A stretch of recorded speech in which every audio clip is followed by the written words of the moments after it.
Everyone, Pam here from Pam's Crafty Corner. Welcome back to my channel for another episode of Coffee, Crime, and Crafts. These are somewhat bi-weekly episodes where I discuss the details of a specific crime while working on a weekly craft project. Today we're going to be taking a look at a horrific series of homicides and sexual assaults that took place in Alaska from 1971 until 1983. But these crimes have had new developments as recently as October 2021. We're going to be discussing Robert Hansen, a man who was an avid hunter and decorated his home with various hunting trophies and turned his experience and skill at hunting big game into a much more sinister pastime. Known as the Butcher Baker, he maintained a wholesome reputation in town while he let his dark side run wild in the woods of Alaska. He abducted and sexually assaulted females. He would fly them in his bush plane to a remote cabin he owned in the Alaska wilderness, where he would then set them free so he could track and hunt them like wild game. Today's crime story is especially evil, so consider this introduction your trigger warning. And without further ado, let's get on with it.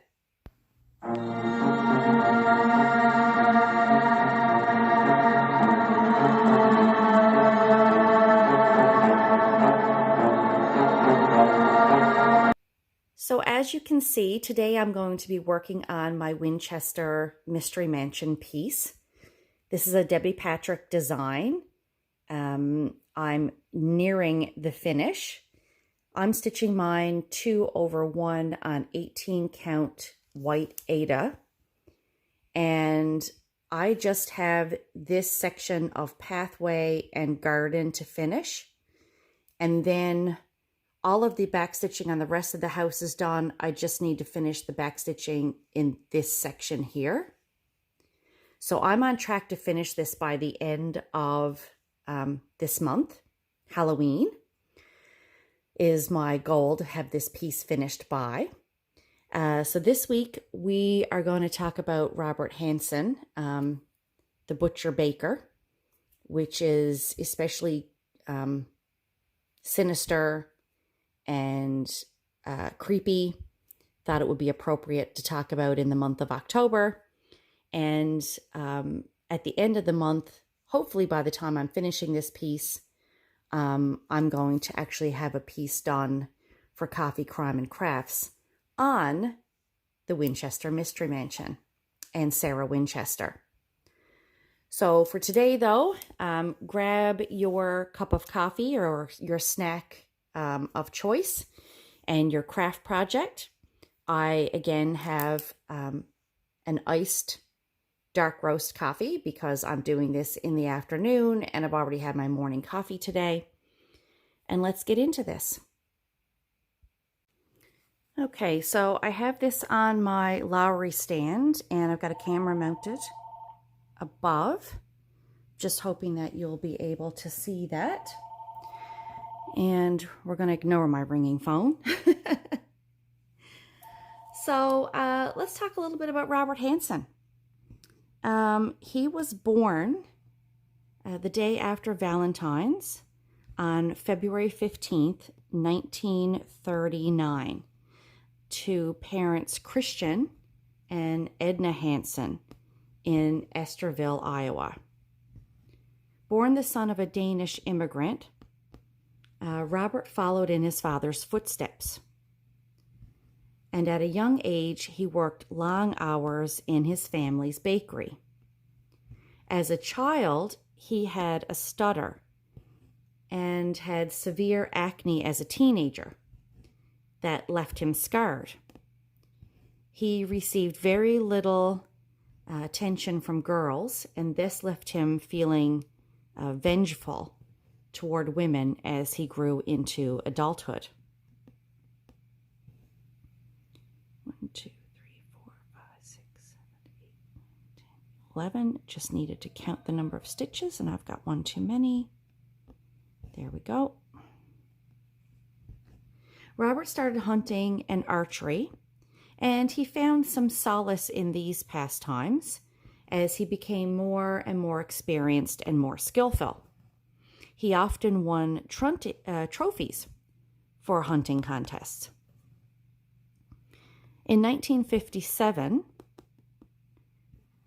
Robert enlisted in the U.S. Army Reserve as a way to escape the family bakery. He served for 1 year and was discharged. He then found work as an assistant drill instructor at a police academy in Iowa. And this is when he met his first wife. They married in 1960.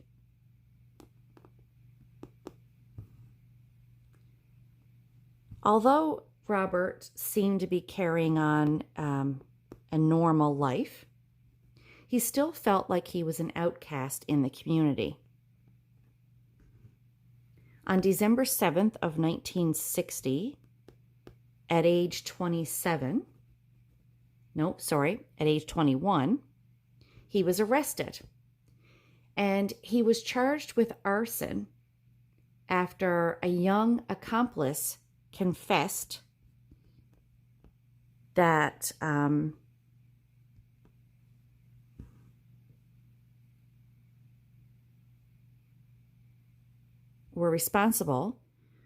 they had been responsible for burning down the Pocahontas County school bus garage.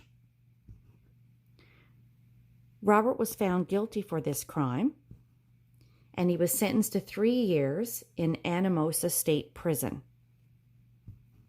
He only served 20 months of his 3-year sentence, but during that time that he had been incarcerated, he was also diagnosed with a bipolar disorder and from having periodic schizophrenic episodes. Now, I don't know if those would be the correct mental health terminology used today, but that's what I found in my research that he had been diagnosed with at the time.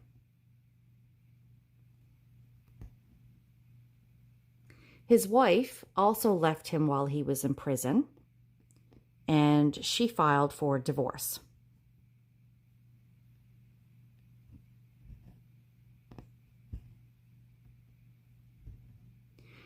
Once out of jail, Robert could not seem to keep on the good side of the law.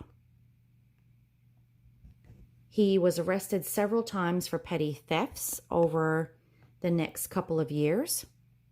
And despite this behavior, he met and married his second wife in 1963.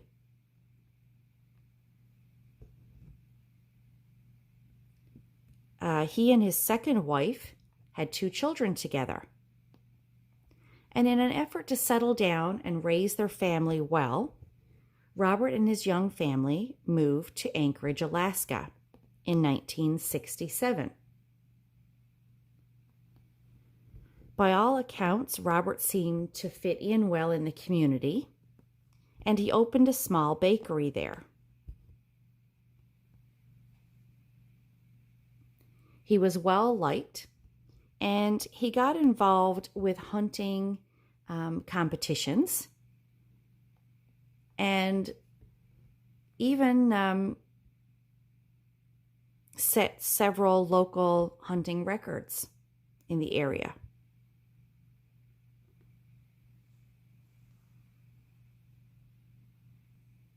Oops. There we go. I just ended off a thread here, so I'm just going to pick up where I left off.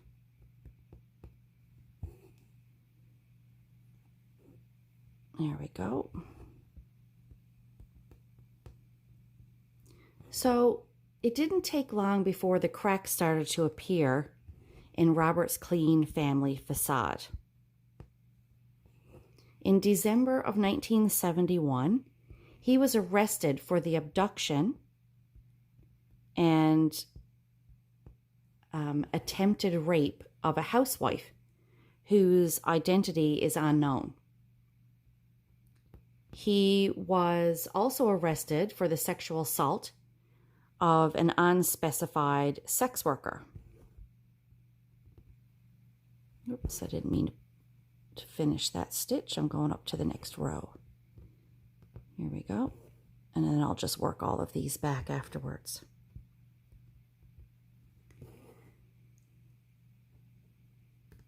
Robert opted to plea bargain for these charges, and so he pled no contest to assault with a weapon for the attack against the housewife, and the sexual assault charges for the sex worker were dropped. He was sentenced to 5 years in prison. However, he only served 6 months before getting released to a halfway house with a work release program.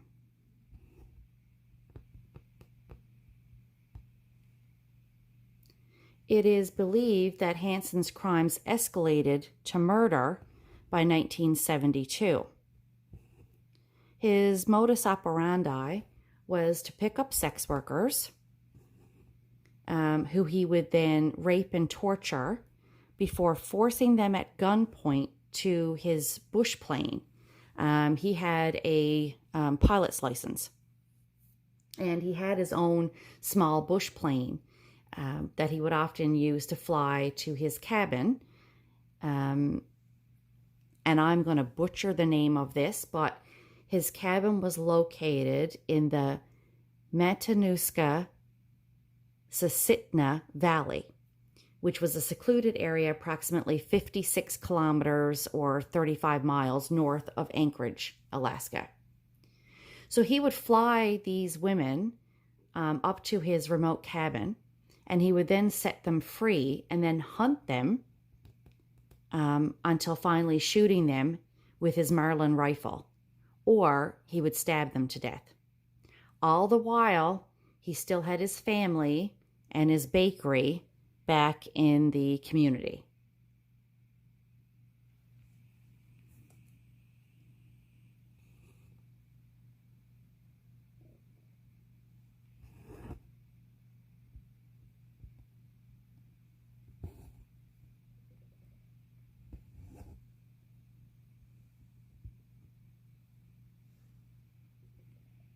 Okay, so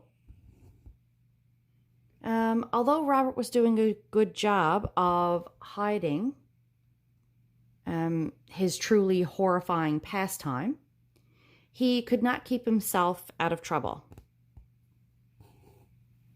And by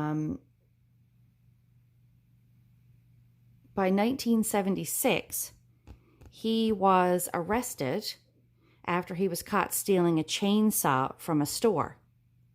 He pled guilty and was sentenced to 5 years, but was also required to receive psychiatric treatment for his bipolar disorder at this time. The Alaska Supreme Court eventually reduced his sentence, and he was released with time served. Now, I'm just going to make a mark on my chart to make sure I am still following along in the correct place. Just one moment. Okay, there we go. So yeah, so he was, his sentence was reduced again, and he was released with time served. So now we're going to flash forward to June the 13th of 1983.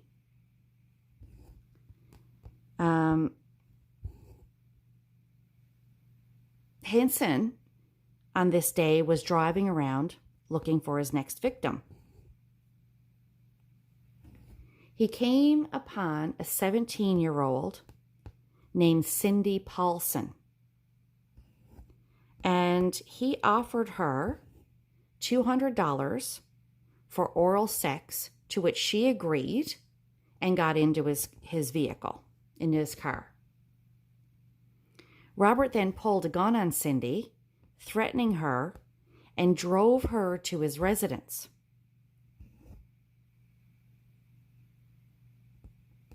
There, he held her captive, torturing her and raping her until he was satisfied enough and decided at this point that he would take her to his cabin. He handcuffed Cindy, and put her in the back seat of his car. They drove to Merrill Field Airport, where he kept his bush plane. And while Robert was distracted loading items into the cockpit of the plane, Cindy managed to open the rear door of the vehicle and fled on foot. So she ran away, and she managed to flag down a passing truck. The driver, as you can imagine, was rather alarmed by her disheveled appearance and picked her up. He drove her to the Mush Inn, where she jumped out to call her boyfriend. The truck driver called police to report that he had come across a barefoot, handcuffed woman that he had picked up. Now, when the Anchorage police arrived, they were told the unknown female left in a cab that was headed to the Big Timber Motel. Now, I find this very odd that she wouldn't have contacted the police herself, and that once she had been picked up and rescued, she decided to call her boyfriend and then get in a cab. But again, having never been in this situation, and she was only 17 at the time, I don't know what kind of history she had with police. Probably not a good one.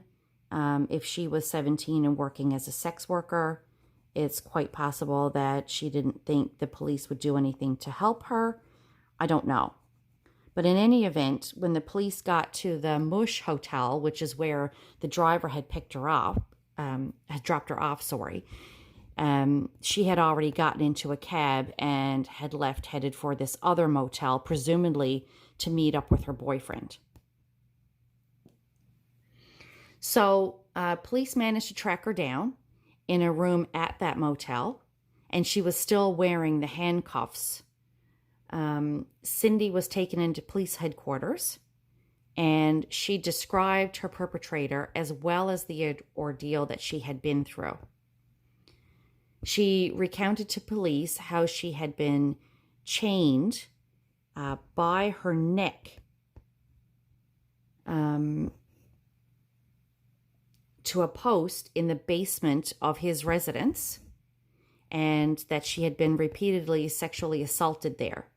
She then told them that she had fled barefoot from his vehicle while he was distracted at the airfield, and that she had left her sneakers behind in the back seat, on the back seat floor of that vehicle, which would prove that she had indeed been in his car. So the police located Hansen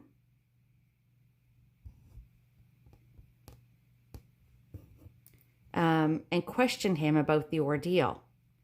He claimed that Cindy was just trying to cause trouble for him because he had picked her up as a sex worker, and that she had then tried to extort him for additional money.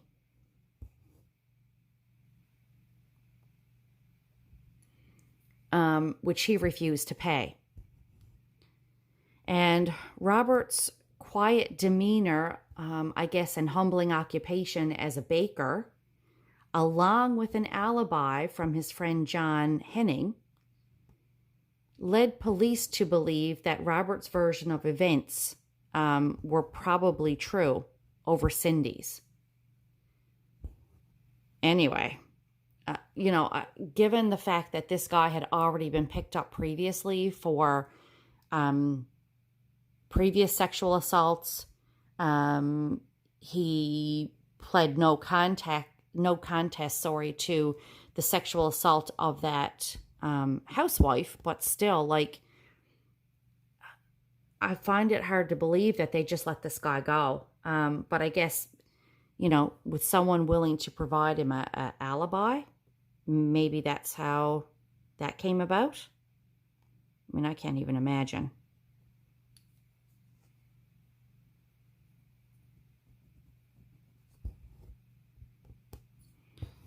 All right.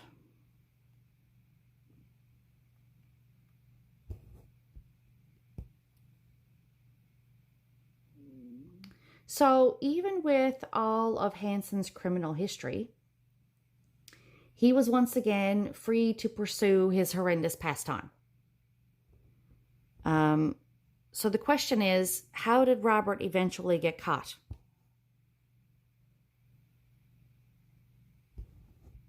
Well, Alaska State Troopers had a team led by Detective Glenn Floth.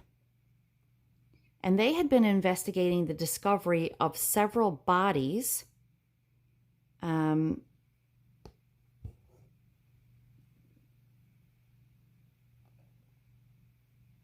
oops, I made a mistake there. I'm going to start working my way back here now. They had made the discovery of several bodies in and around Anchorage, seaward, as well as the Matanuska-Susitna Valley area. The first body that had been located was on July 21st, 1980, and it was found by construction workers near the Eklutna Road. Again, probably butchering the name of that.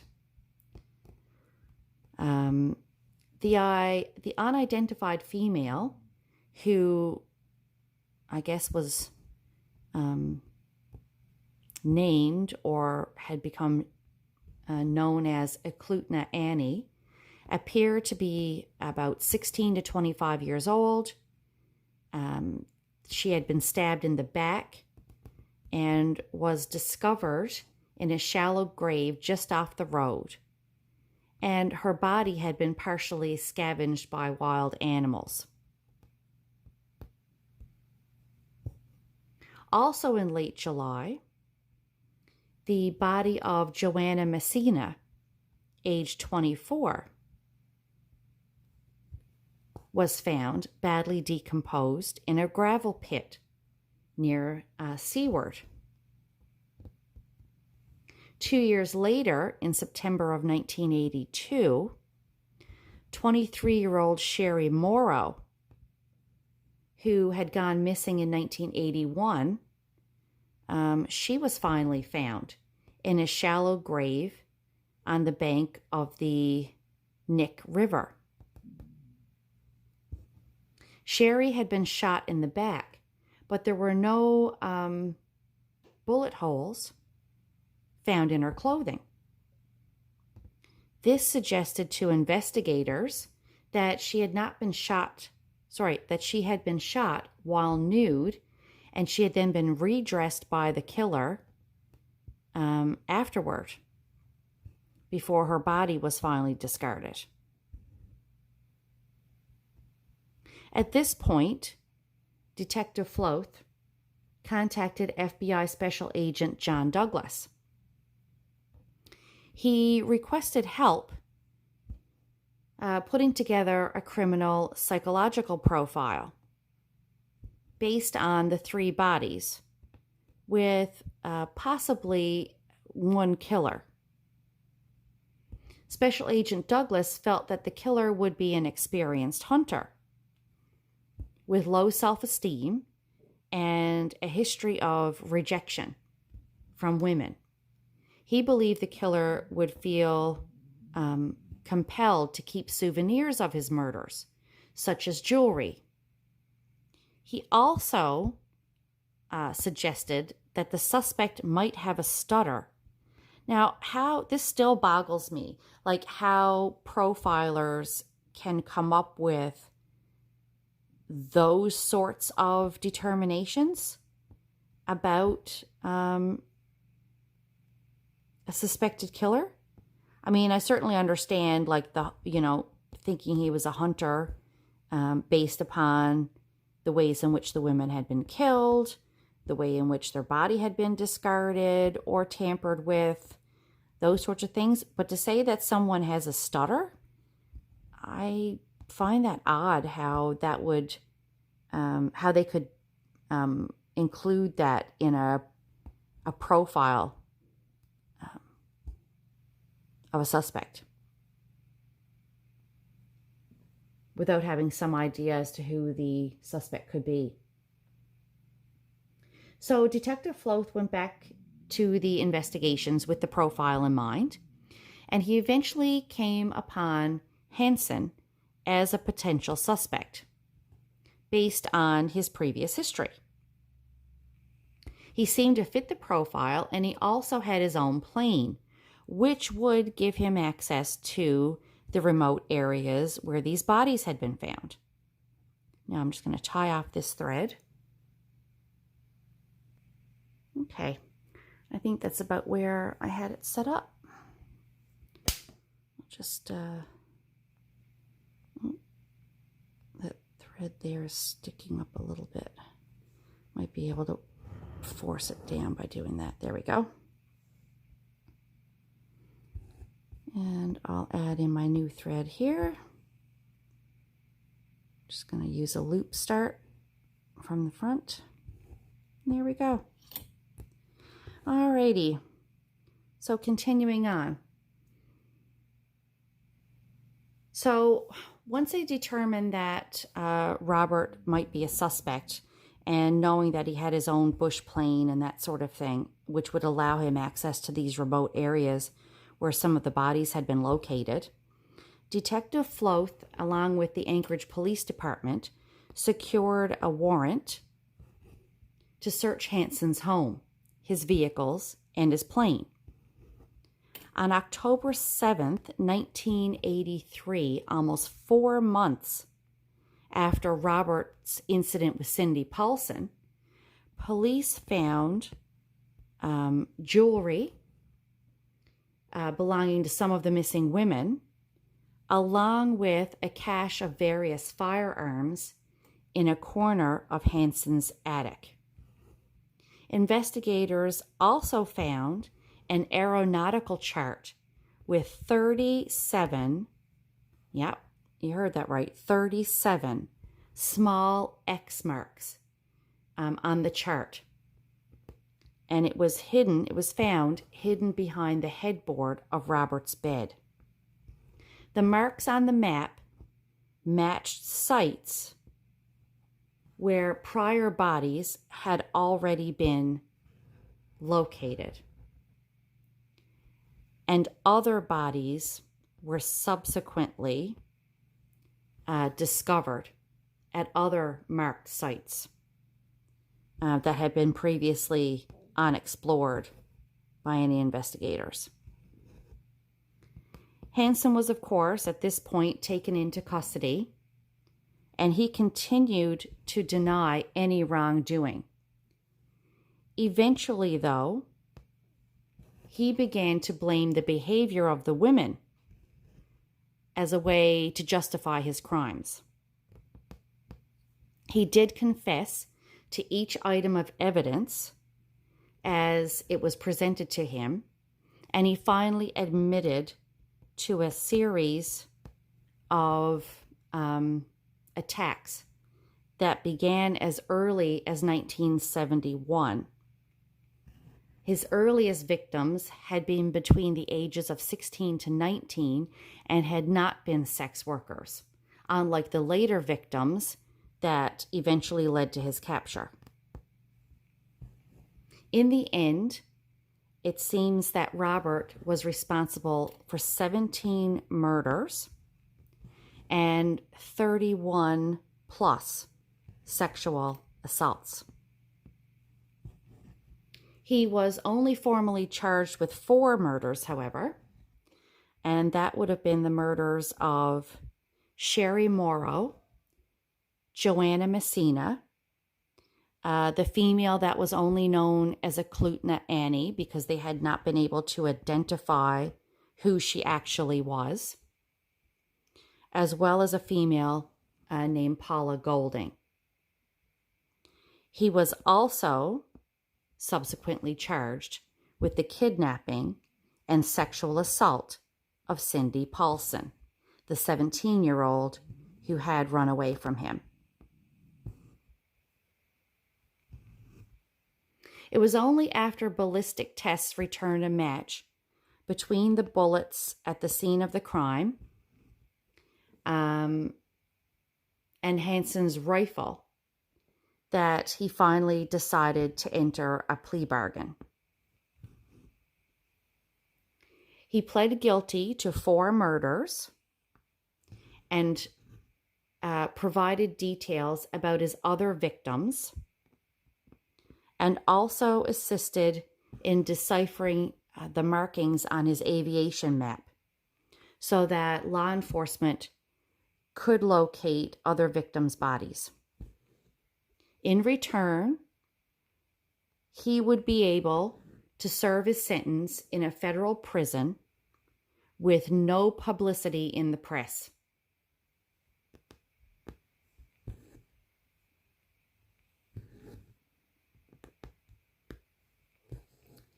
On February the 18th of 1984, he was convicted of arson, assault, sexual assault, kidnapping, weapon offenses, theft, insurance fraud, and of course, murder. He was sentenced to a total of 461 years without the possibility of parole.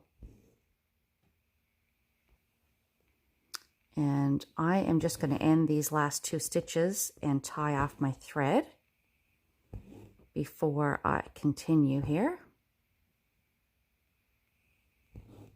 There we go. Give me 1 second. Okay, so I'm going to switch to this lighter gray, pick up where I left off down here, and continue filling in some of this lighter gray, because this is easy to stitch while I'm talking, and I don't have to do too much in the way of counting. I just might need to railroad some of my stitches to make sure they lay nice and flat, because I don't have my laying tool here with me at the moment.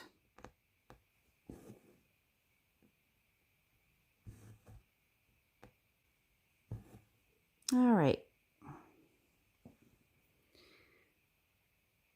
So he was convicted and sentenced to 461 years without the possibility of parole. Lovely. Robert would spend the rest of his days in federal prison in Anchorage, Alaska. And on August the 21st of 2014, at the age of 75, he died at Alaska Regional Hospital in Anchorage due to natural causes from some lingering health conditions that he had.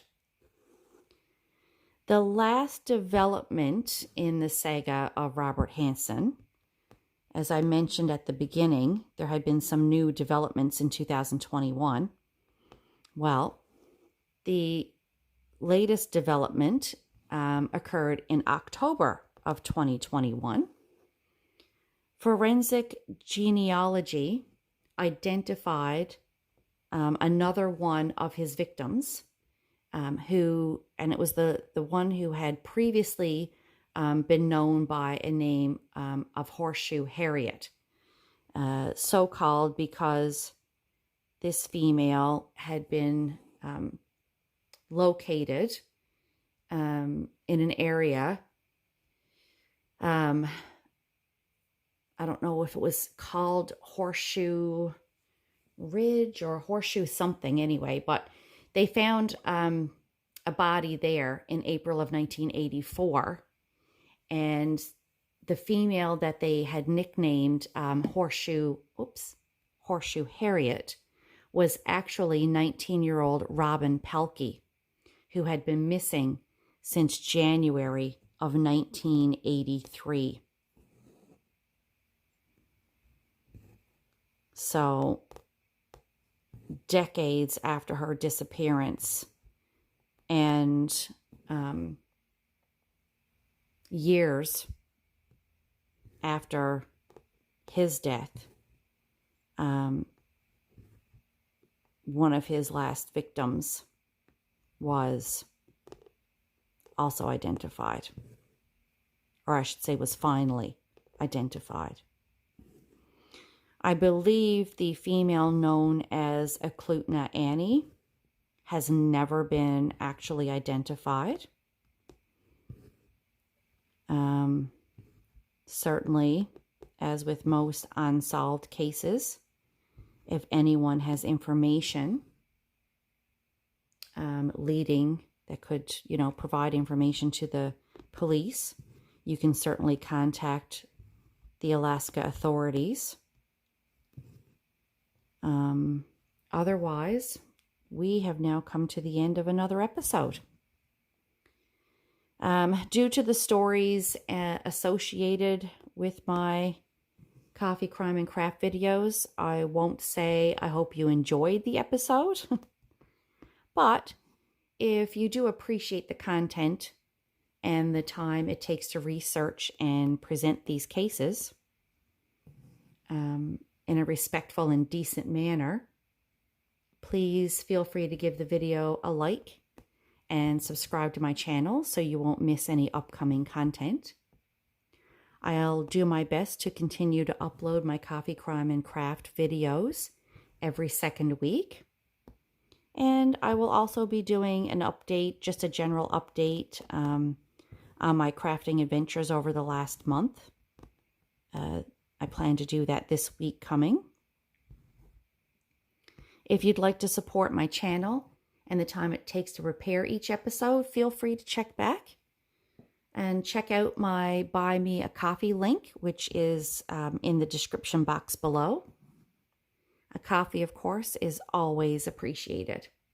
Until next time, stay safe and enjoy your crafting.